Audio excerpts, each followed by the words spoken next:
Hi guys.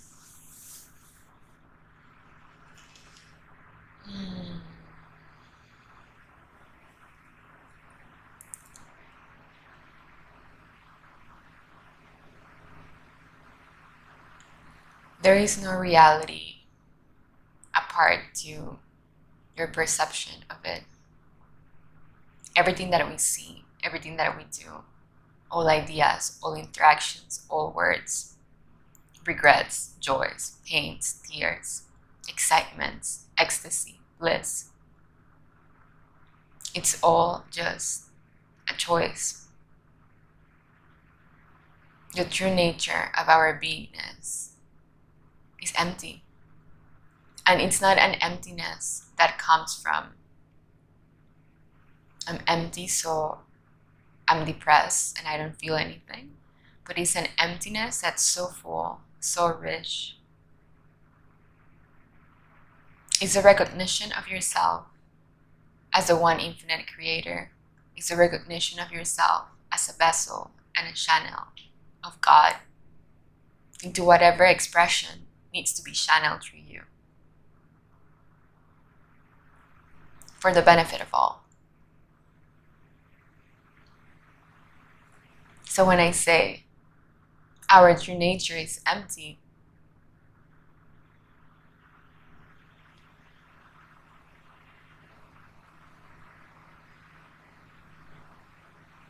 it's rather a mantra to bring you closer to peace. Peace is a natural state. All goes from complete to complete.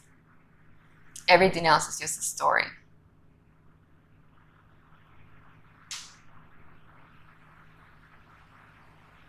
Like the Course in Miracles says, you're not upset for the reason you think.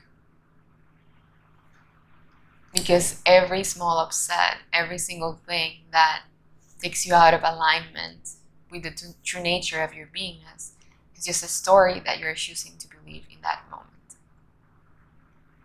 Who would you be without any of your stories?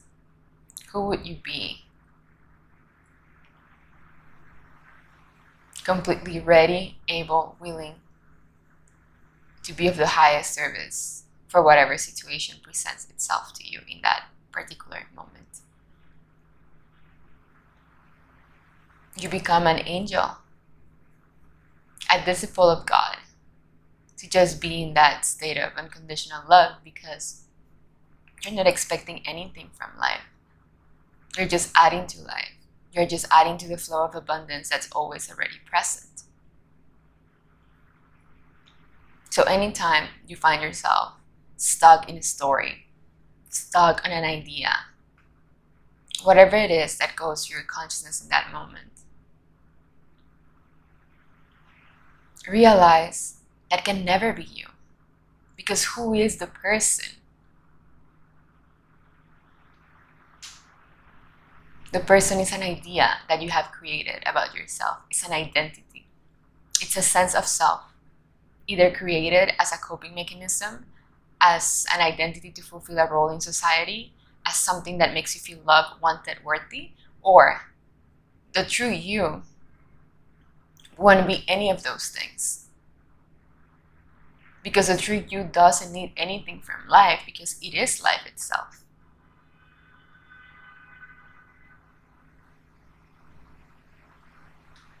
So you come to the realization more and more that we are not our states of being.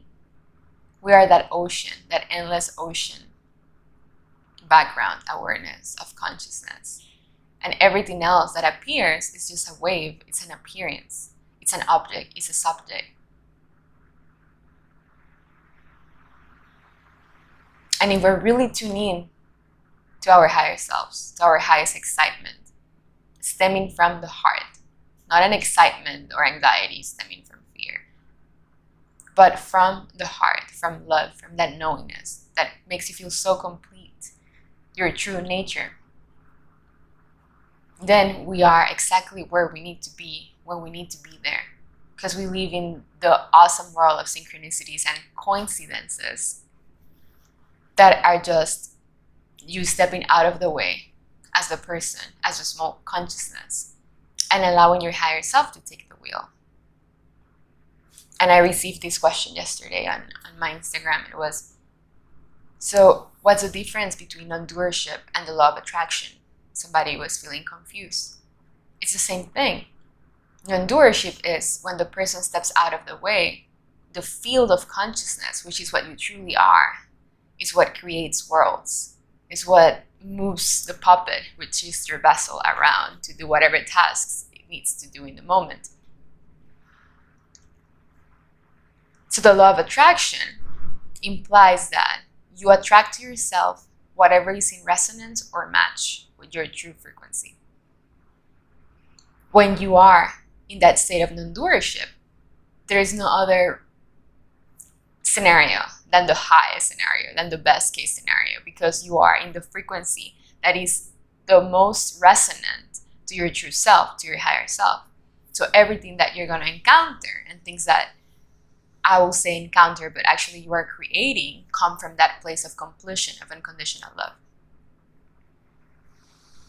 And when you follow that, usually along the way, conditioning is going to show up.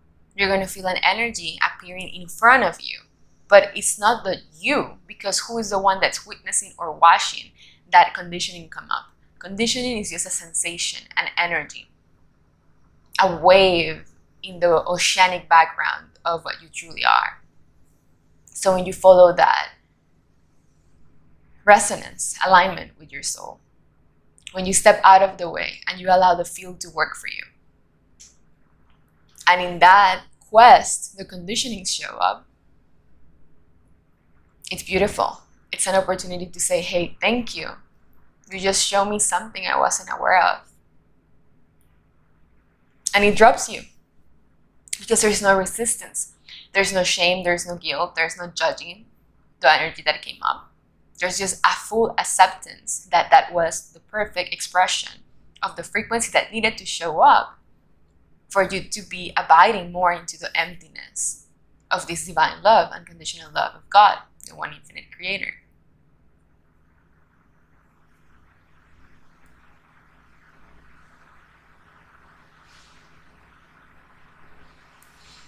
So, in reality, you're never making anything happen. Everything is just showing up as a reflection of your frequency. And when you have mixed frequencies, then your reality is going to show back those mixed frequencies in scenarios, situations, sensations, people, circumstances. And it's like, cool. I see this. What do I need to change within myself? What is the belief that I have anchored or crystallized in my consciousness that now this situation, this disturbance, this less preferable reality is showing me, and it's giving me the opportunity to look deeper within. And when we make this a devotional practice, then every scene in life becomes a meditation. It's like nothing can skip your awareness. Every subtle energy you become aware of in yourself, in others, that are in your reality as a reflection of your vibration in that moment. So you notice every single subtle energy, and questioning, inquiry becomes automatic. And then there's no resistance because we accept reality as it shows up and we keep playing in the field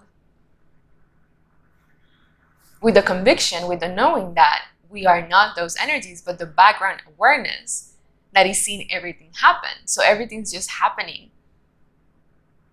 by itself, and then time stops because there was never time, and we start living in this dimension of non-linearity and multidimensionality and just infinity.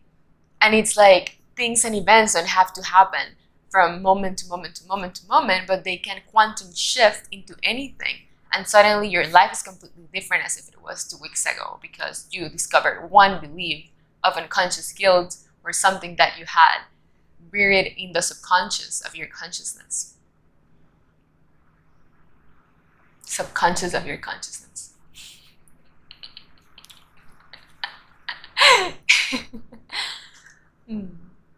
But you get it. I know you do.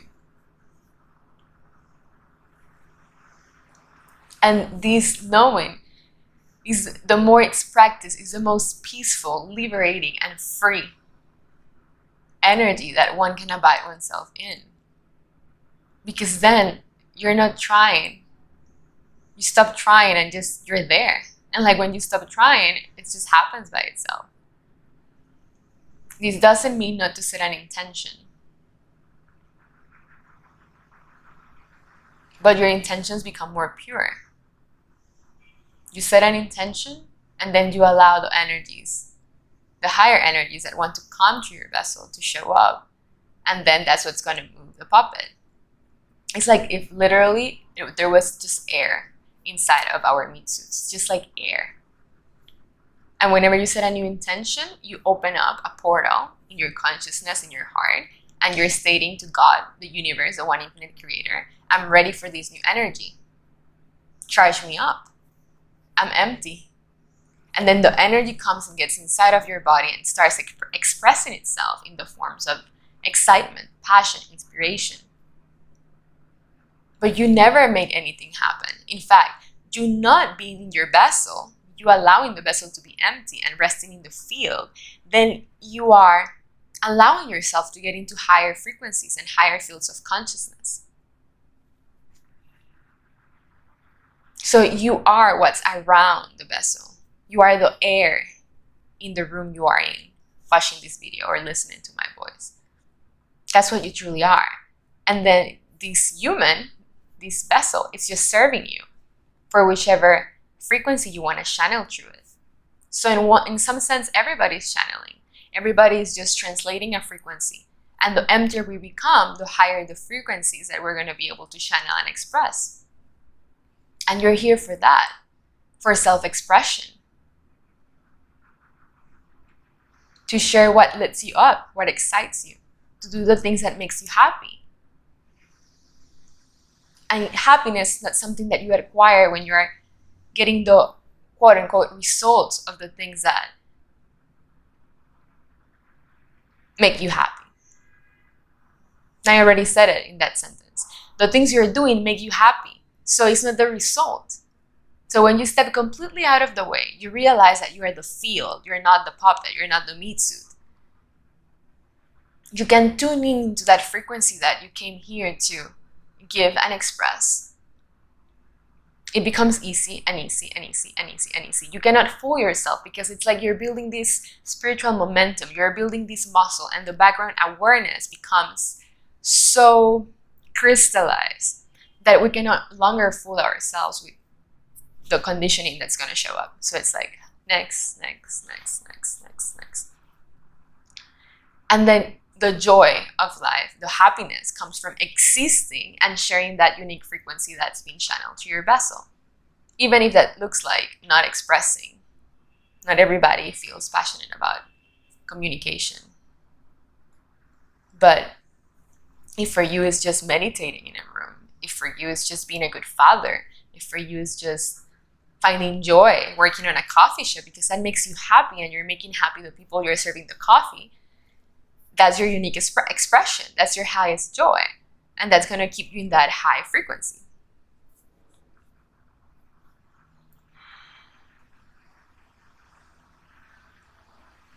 So let's abide in that emptiness right now.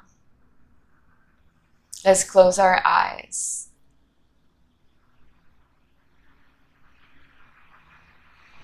I am this emptiness.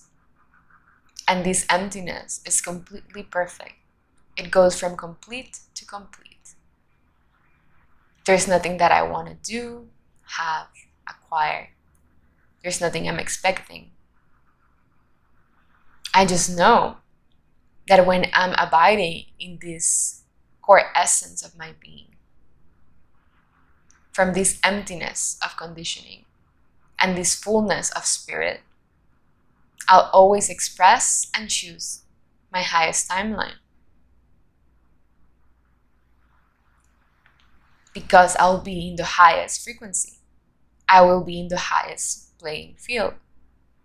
I will know what to say, what to not say, what to do, what to not do, because I'm surrendering to the bread of life.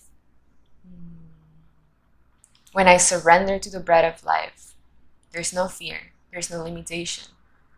There's just trust, faith, and the movement of higher self or God's will through me.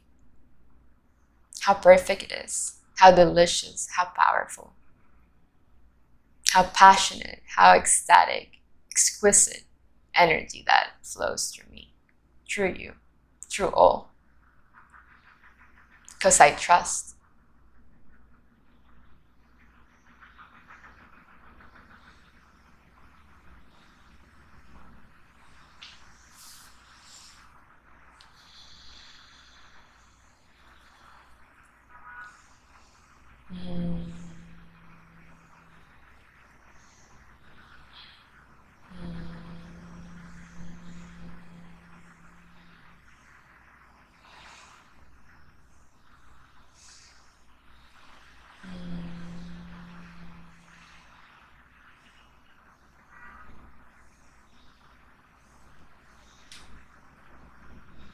Thank you.